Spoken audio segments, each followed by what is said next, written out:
Father's rights. Right. What about this reproductive rights thing? Why would you have some kind of special right above and beyond the woman's consideration here, just because, you know, you shot your wiener snot into the lady's hoo-ha?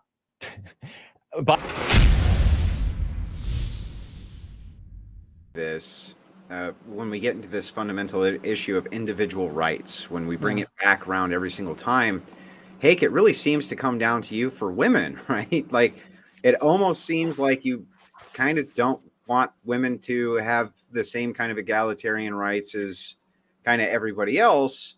Right. And I wonder, is this kind of the linchpin for your belief structure when it comes to individual rights? I think that women tend to bring oppression of individual rights. And so we need to, you know, because they're for all of these things. They're for they fall for the LGBT thing. They fall for bailing out criminals and being hard on the cops and soft on crime, and just they kill the innocent. Yeah. They kill the man's baby. So there's all kinds of horrific things. I have to say, yeah, go ahead. They killed the man's baby. I don't know about, maybe, you know, you got some information here I'm not aware about, but abortion. I think that abortion. Yeah, I know what you're talking. I know you're talking about abortion. I don't know that there are all that many men out there who are in any appreciable number who are like, oh God, no abortion. Give me the baby. I want the baby. I know those men exist, but this idea that like women alone are driving abortion. Not alone. I mean, every other day we hear about some kind of Republican politician, and of course Democratic politicians too, but for whatever reason, they do seem to be primarily Republican, who, you know, comes out, oh yes, they paid for their girlfriend's abortion so that their wife wouldn't find out that they impregnated them. I haven't heard that recently. Like common.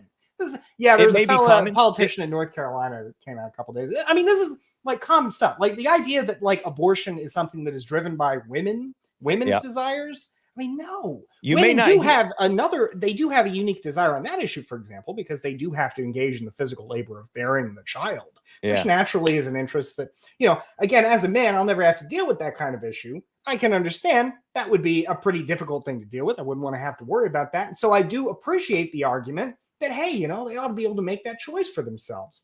And if you just kind of like throw that out the window altogether, I would agree, for example, that abortion is a matter of taking human life. But the issue of rights there is ultimately the issue of the child's rights, in the sense that, you know, unless you have an argument, father's rights. Right. What about this reproductive rights thing? Why would you have some kind of special right above and beyond the woman's consideration here, just because, you know, you shot your wiener snot into the lady's hoo-ha? By and large, I think it's much more common than you may realize. The women are killing the man's baby, and the man does not want this to happen, but he gets no say on it. And you may not realize, but it's far more widespread than you know. I work with Jesse Lee Peterson, as you know. He's a counselor and pastor, and he's counseling all the time with men who are distraught, and women too, who are guilt-ridden after they do this to their children, because the women are killing the babies without the man's consent. And it's so wrong. But that's the thing. I'm surprised I figured abortion would be the thing where we just kind of nod along. And I don't know. I figured maybe the craziest thing would be that maybe, you know, you would say, well, I don't agree with you on that rape exception. I'm not saying crazy in the... No, I'm playing around with you. Go ahead. But it seems like you're saying kind of like the right at issue is the man's right. And I have to say, when you think about the rights in conflict, to be clear, I mean, if we agree that it does take two to make a baby, right? That's two individual decisions, you know, to make a baby. Even if I acknowledged, and I would probably acknowledge that there's some interest there that the man has, you know, in creating taking the decision to create the child. And of course, I guess we would both probably agree that the decision is made when you decide to have sex, right? That's the deciding. That's when you make the decision. That's when the compact is sealed. Right. So I would agree that there is some right there.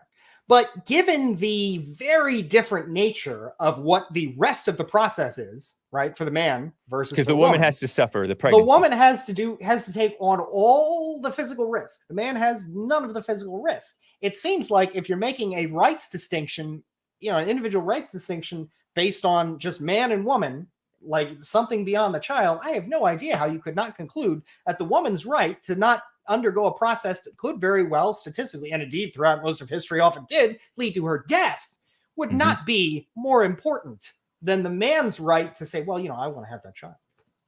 Yeah, this is why you don't put the woman as God. You don't put her as the one who decide who lives or dies. She gets emotional about the suffering that she has to go through. She's doesn't want to take any responsibility for her actions. You'll even see this victim blaming thing. Don't victim blame. It's such a twisting of thing. You have to victim blame if you want people to learn to protect themselves. I get what you're saying about being emotional, although again, I don't concede that women are particularly more emotional, really. I mean, I don't, maybe in the way that kind of nowadays you might have a point. The way that we culturally, I see what you're saying. The way that we culturally express ourselves, there's some differences in terms of what's acceptable and what isn't. But I think that, do you not agree that the woman does have more at stake just by its very nature, in terms of like just more rights at issue? Like, for example, when you say she's getting all emotional about this. I mean, just to be clear, we're talking about her getting quote unquote emotional over the prospect, very real, of dying in the process. I don't think that's a prospect nowadays, but I get the physical suffering that happens, but you don't hear about people dying in childbirth so much anymore. For example, perhaps, that does happen. And unfortunately, it does happen, but it's not so widespread as it used to be. The United States, unfortunately, has a child mortality rate. And I hate to say this because I despise communism. The United States has a child mortality rate along the lines of, in fact, not quite as good as, I believe, communist Cuba. So the United States actually has a higher child mortality rate than many other, in fact, I think most other developed countries in the world. So it is not uncommon, unfortunately. And even then, as my fiance loves to tell me when we talk about having children, he likes to put it in perspective. She'll say, just to be clear, having a child does involve a very real risk. For example, this baby coming out and tearing me asunder from my vagina to my anus.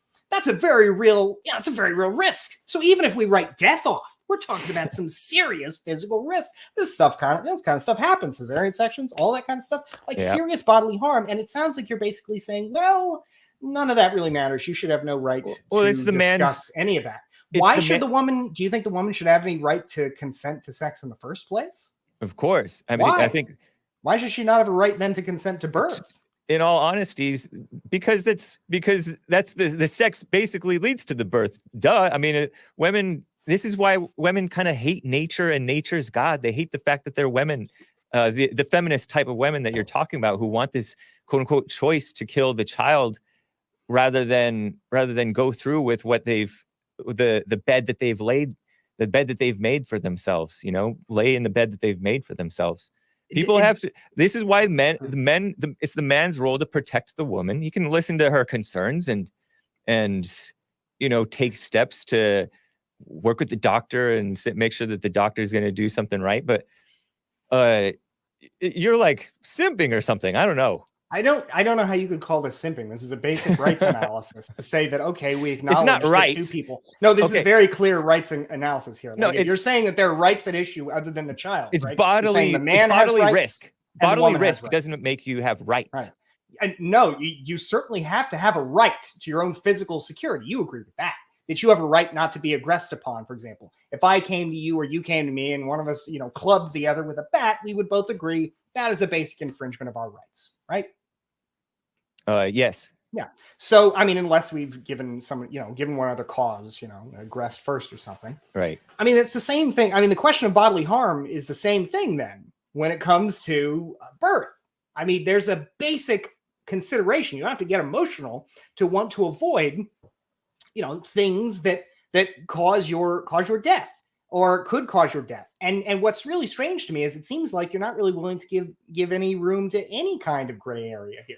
Like, for example, suppose you have a condition, you get pregnant, right? You don't know that you have this condition, but you have one of the various conditions that means that if you have this child, you have a very serious risk of dying, much more than, the rounding error that defines modern birth, right?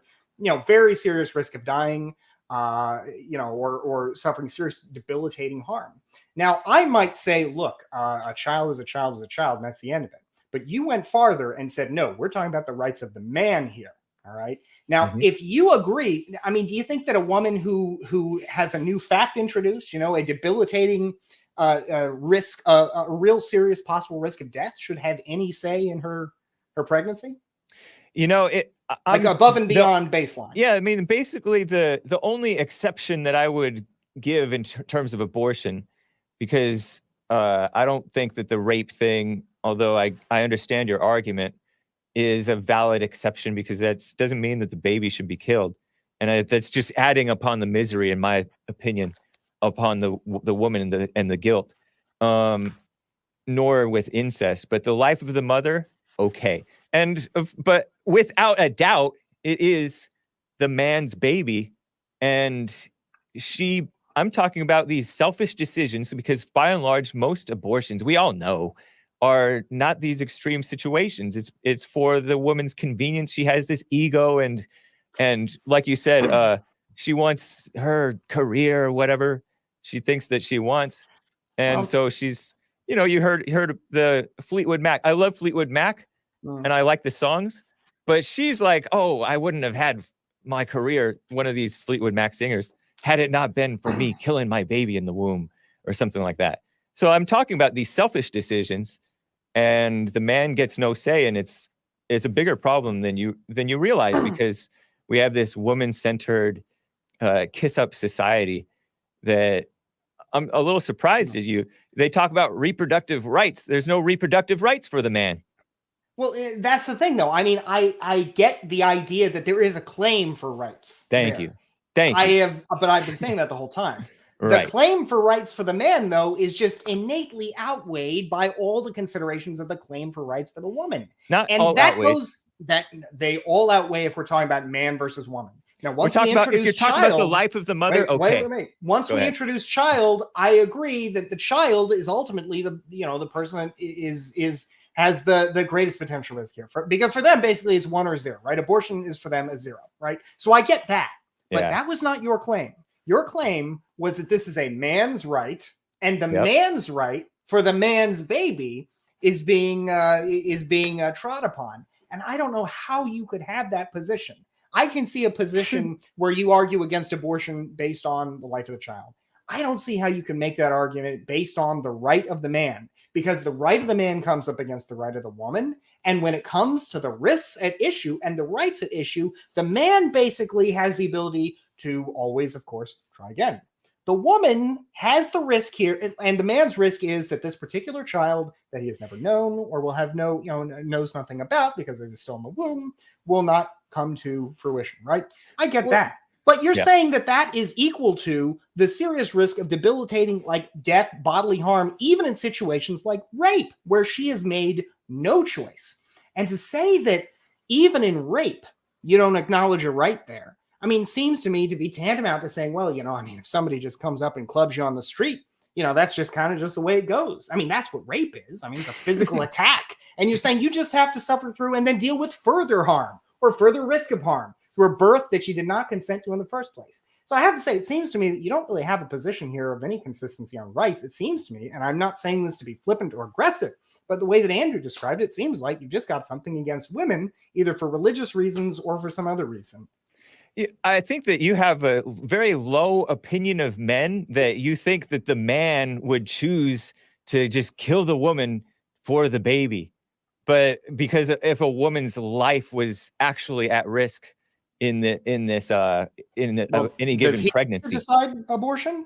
What's that? Does he get to decide whether she has an abortion or not? He wouldn't want a man would not want an abortion to happen. Well, to be clear, that's a slightly different question what I'm asking, because you did say he does not get to decide. He has no right to decision, right? He, in no situation in your worldview can the man say, okay, we're having an abortion. Right. Correct. The man cannot say we're going to have an abortion. If I was the king. Okay. So the man really then does nothing. The man does not have any right, because abortion is out of the question. Yeah, I get that, but that doesn't. I mean, if we're talking about the man's rights versus the woman's rights, or like we were talking about, for example, there is no right to abortion. The man could make a decision. What decision? He can't make any decision, because in the world you've described, there is no abortion, even in a situation of rape. Right.